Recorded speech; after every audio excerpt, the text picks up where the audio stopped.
देवरात रंग खाली चोलिया के, देवरात रंग खाली चोलिया के, पियावत रंग खाली ढोलिया के, पियावत रंग खाली ढोलिया के, लेके पीछे कारी रंग चढ़िया के, लेके पीछे कारी रंग चढ़िया के, पियावत रंग खाली ढोलिया के, पियावत रंग खाली ढोलिया के।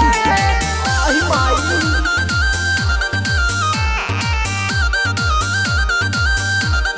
ढोलिया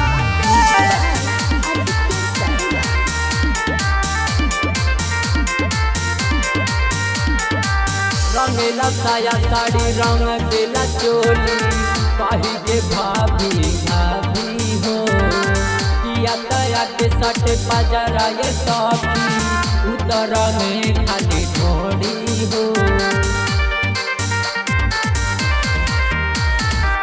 रंगेला साया साड़ी रंग देला चोली, कहेला भाभी भाभी हो, तया के खाली सटेला पजरा, उतर मेला खाली ढोड़ी हो। कैसे बताई सखी पतिया के, कैसे बताई सखी पतिया के, पियावत रंग खाली ढोलिया के, पियावत रंग खाली ढोलिया के।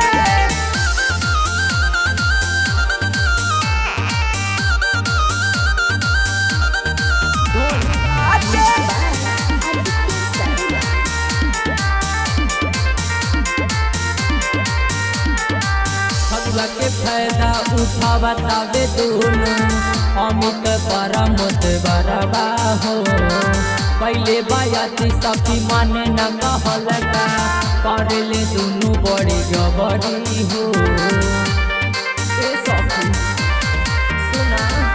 फगुआ के फायदा उठावतावे दोनों, अमित परमत बरबा हो, पहले बायाती सखी माने न कहलका, करले दोनों बड़ी जबरी हो।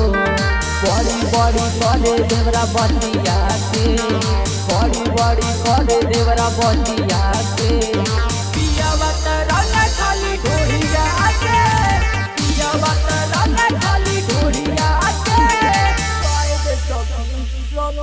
ढोलिया के।